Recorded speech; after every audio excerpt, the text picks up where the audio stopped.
मुकम्मल तालीम हासिल कर ली और आमीन हो गई, दस्तार हो गई, फारिग हो गए, तो फिर एक दिन उस्ताद साहब ने कहा बेटे कल तुमने जरूर आना है, कुछ बात करनी है।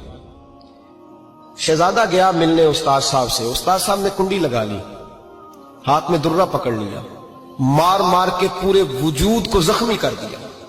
कोई गलती नहीं, कोई बात नहीं, मारा। अब बच्चा आया आके बादशाह सलामत से कहा कि अब्बा जी समझ नहीं आई, बड़ा मारा है उस्ताद। तो सियाने थे ना बादशाह, यहां तो कारी साहब रोज कटहरे में खड़े होते हैं, मौलवी साहब आपने मेरे बच्चे को क्यों मारा है?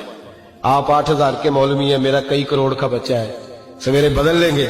खबरदार आपने बच्चे को हाथ लगाया, अपनी हैसियत में रहे माज़अल्लाह। जो कौमें उस्तादों को कटहरों में खड़ा करती हैं वो तरक्की नहीं कर पाती। ये उस्तादों को कटहरों में रोज खड़ा करते हैं। कहा अब्बा जी बड़ा मारा है। तो वालिद बड़े समझदार थे, कहने लगे बेटा उस्ताद बाप होता है, वो ज्यादती नहीं करता, कोई बात होगी, मैं तेरे उस्ताद को कटहरे में नहीं बुलाऊंगा। अम्मा से बात की, अम्मा कहने लगी बेटा मैं तेरे बाप से कैसे बात करूं, डर आता। वक्त गुजर गया, 22 साल बीत गए, 22 साल गुजर गए। बादशाह का इंतकाल हुआ, शहजादा तख्त पे बैठा। पहला हुक्म ये दिया कि मेरे उस्ताद को बुलाओ। पहला हुक्म। उस्ताद जी बूढ़े हो गए थे, छड़ी के ऊपर टेक लगा के आए और भवें सफेद होके झुक गई थी।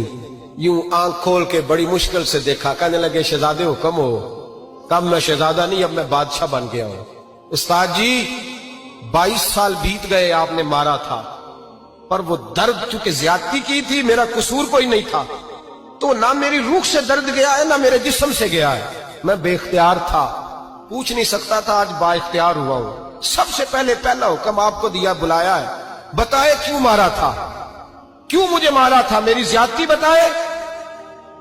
तो उस्ताद, बूढ़े उस्ताद की आंखें आंसुओं से भर गई। कहने लगे बेटे बस आज के दिन के लिए मारा था, ये जो दिन आ गया ना मेरी जिंदगी में, इसलिए मारा था। ये मैं चाहता था मेरी जिंदगी में वक्त है आज के, बस मेरी मुराद पूरी हो गई। कहा साहब किस लिए, मुझे भी समझाए। आप फरमाने लगे कितनी देर हो गई तुझे मार खाए हुए, कितना जमाना बीत गया। कहने लगा 22 साल। पर मैं जख्म भूले तो नहीं, दर्द खत्म तो नहीं हुई, तुम्हें बात एक मिनट के लिए भी तुम्हारे हाफजे से महव तो नहीं हुई। का उस्ताद जी रोज रात को याद आती, रोज ख्याल आता था। उस्ताद कहने लगे भाई तू बेख्तियार था, पूछ नहीं सका, 22 साल तुझे याद रहा, मुझे पता था तू एक दिन हुक्मरान बनेगा, मैंने तुझे इसलिए मारा था कि बेटे याद रखना, किसी पे जुल्म न करना। अगर तुझे 22 साल तक याद रहा है तो जिस पर तू जुल्म करेगा उसे भी कयामत तक याद रहेगा। और ये याद रखना, तू आज बाइख्तियार हुआ तो तूने मुझे बुला लिया है, कयामत के दिन गरीब बाइख्तियार हो जाएंगे, मजलूम बाइख्तियार हो जाएंगे, वो बाइख्तियार होंगे लिल्लाहिल वाहिदिल कहार, रब करीम की बारगाह के अंदर उनका इख्तियार होगा, अकेले अल्लाह की हुक्मरानी होगी। फिर वो बुलाएंगे बड़े बड़े कज कुला, दुनिया में जिनकी पगड़ियां ऊंची थी वो सर झुकाए खड़े होंगे।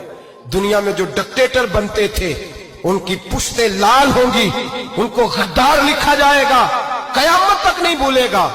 जुल्म करना तो सोच समझ के करना, उतना करना जितना तुम सह सकते हो, उतनी ज्यादती करना जितनी कयामत में तुम बर्दाश्त कर सकते हो। मेरे नबी करीम सल्लल्लाहु अलैहि वसल्लम ने फरमाया जुल्म से बचो, ये कयामत के अंधेरों में से एक अंधेरा होगा। जिंदगी में ज्यादती न करें, अगर थोड़ी देर के लिए कोई चीज बर्दाश्त कर जाएंगे तो वो फायदा दे जाएगी, कुछ देर के लिए अगर सह जाएंगे तो नफा मिल जाएगा। सहने की कोशिश करें।